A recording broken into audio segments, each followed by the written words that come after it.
তোমাদের সঙ্গে আমি পাস্তা রেসিপি শেয়ার করতে চলেছি। জানি অনেকে অনেক রকমভাবে পাস্তা বানাও, তো আমি কিভাবে বানাই সেটাই তোমাদের সঙ্গে আজকে শেয়ার করবো। চলো দেখা যাক কী কী নিয়েছি আজকে আমি পাস্তা বানানোর জন্য। প্রথমে পাস্তাটাকে সেদ্ধ করে রেখেছি। সেদ্ধর মধ্যে দিয়েছি গরম জলে দিয়েছি সাদা তেল আর লবণ দিয়ে সেদ্ধ করে নিয়েছি।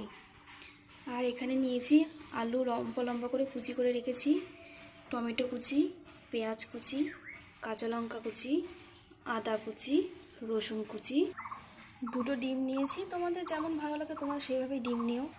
টমেটো সস আর পাস্তা মশলা। আর সোয়া সসটা আমার কাছে নেই, তার জন্য আমি দিতে পারলাম না, তোমরা চাইলে দিতে পারো। ফার্স্টেই তেল দিয়ে দিলাম কড়াইয়ে। আমার ওদের কাছে সর্ষের তেল আছে তাই সর্ষের তেলটা দিলাম, তোমরা চাইলে সাদা তেলও দিতে পারো। প্রথমে আলুটা দিয়ে দিলাম কড়াইয়ে।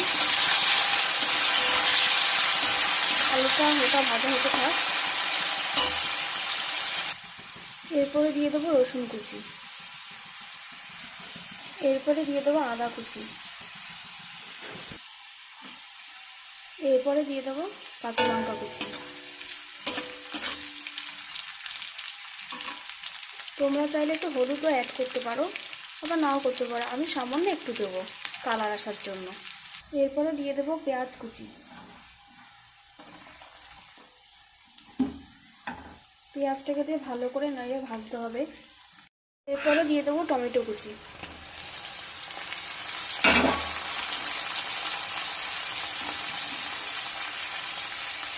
স্বাদ মতো লবণ দিয়ে দেবো।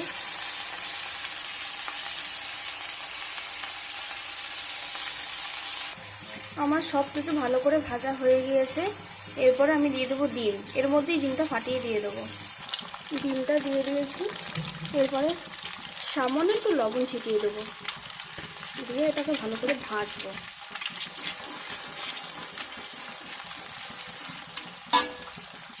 ভালো করে সব ভাজা হয়ে গেছে। এরপরে এর উপর দিয়ে দেবো পাস্তা মশলা।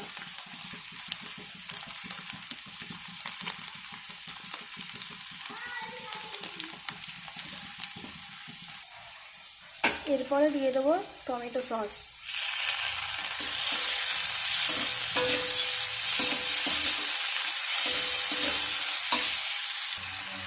এবার পাস্তাটা দিয়ে ভালো করে নাড়বো। আমার পাস্তা রান্না কমপ্লিট। এই যে এরকম হয়েছে দেখতে। যদি তোমাদের ভিডিওটা আমার ভালো লাগে অবশ্যই একটা লাইক কমেন্ট করে ভিডিওটা শেয়ার করে দিও। রাধে রাধে বন্ধুরা।